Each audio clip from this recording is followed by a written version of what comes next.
Ibu dan Bapak Guru Hebat. Kali ini, Ibu Bapak akan melihat sebuah contoh situasi pembelajaran bersama Ibu Derana, guru biologi SMA kelas 10. Karena situasi sedang pandemi, Ibu Derana melakukan pembelajaran menggunakan metode flip learning. Flip learning adalah model pembelajaran di mana sebelum pertemuan daring dengan guru, murid diminta untuk mempelajari materinya terlebih dahulu secara mandiri. Mari kita lihat bagaimana Ibu Derana mengelola pembelajarannya.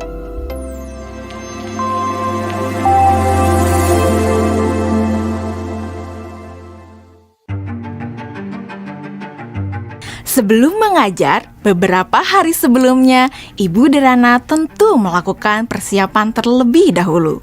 Dalam tahap ini, Ibu Derana benar-benar memastikan bahwa ia memahami tujuan pembelajaran yang ia ingin murid-muridnya capai.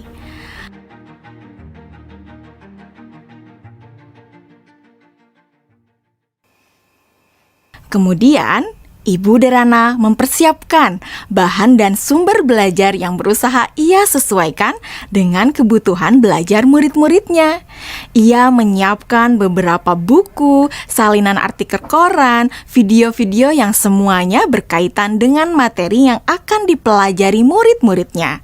Semua bahan belajar tersebut ia letakkan di Google Drive dan nantinya akan dapat diakses oleh murid-muridnya melalui Google Classroom.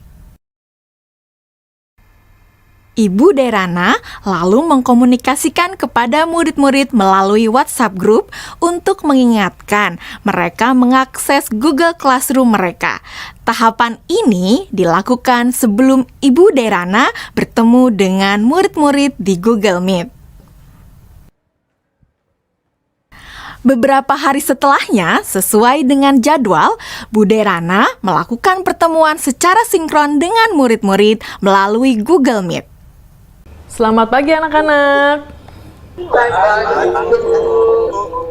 Oke, senang sekali ya kita sudah bisa bertemu kembali pada sesi sinkron hari ini. Sebelumnya, Ibu mau terima kasih ya sama kalian karena kalian sudah belajar secara mandiri dari rumah melalui materi yang Ibu masukkan di Google Classroom. Nah, kalian sudah mempelajari semua yang ada di Google Classroom? Sudah. Oke. Jadi anak-anak, pada pertemuan sinkron hari ini, kita akan mempelajari lebih dalam lagi mengenai keanekaragaman hayati. Ibu akan sharing beberapa pelajarannya ke kalian ya.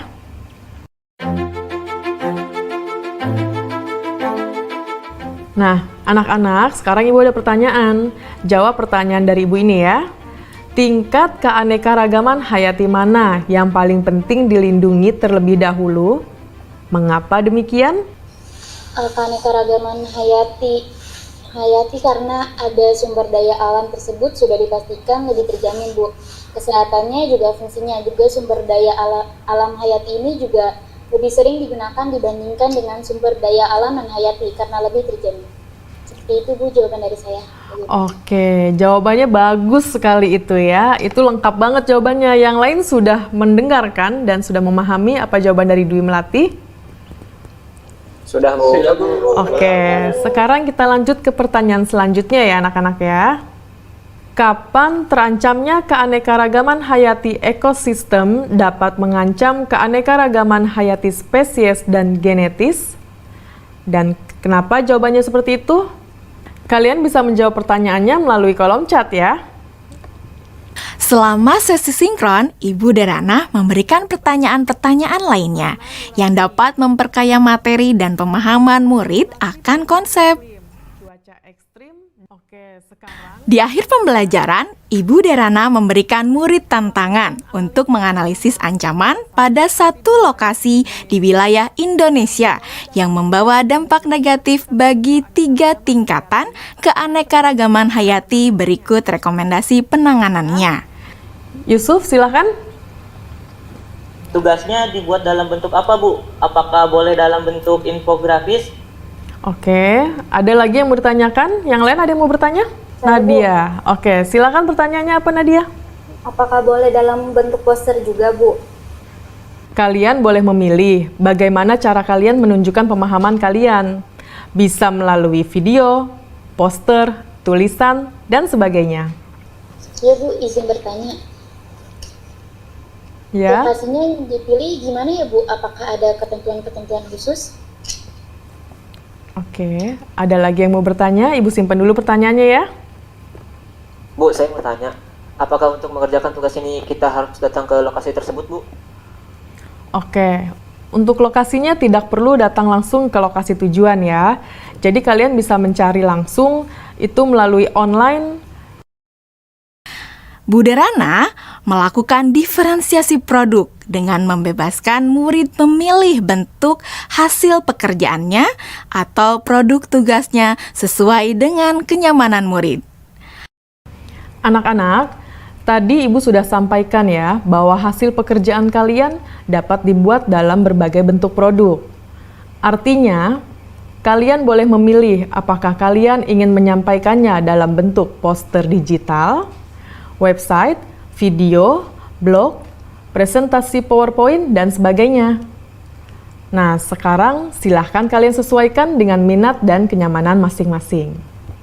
Namun demikian, kalian harus memperhatikan bahwa yang akan Ibu nilai adalah apakah kalian dapat menganalisis ancaman pada satu lokasi di wilayah Indonesia yang membawa dampak negatif bagi 3 tingkatan keanekaragaman hayati.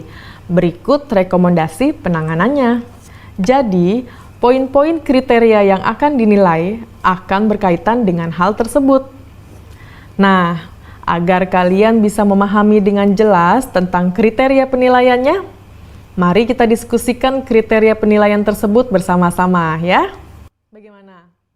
Setelah anak-anak jelas dengan kriteria penilaiannya, maka kemudian Ibu Derana meminta anak-anak untuk bekerja secara asinkron. Selamat tenggat waktu pengerjaan tugas untuk membantu murid-murid yang masih mengalami kesulitan. Ibu Derana menyediakan slot-slot waktu tertentu untuk berdiskusi secara individual maupun secara kelompok kecil. Saya ingin konsultasi, Bu. Iya, boleh. Bu Derana memberikan waktu kepada murid-murid lainnya untuk dapat mengkonsultasikan draft yang mereka buat. Ibu Derana juga memastikan untuk memberikan umpan balik terhadap pekerjaan yang dibuat oleh murid-muridnya. Ibu dan Bapak Guru Hebat, demikian video singkat salah satu contoh penerapan pembelajaran berdiferensiasi. Tetap semangat Ibu dan Bapak Guru Hebat.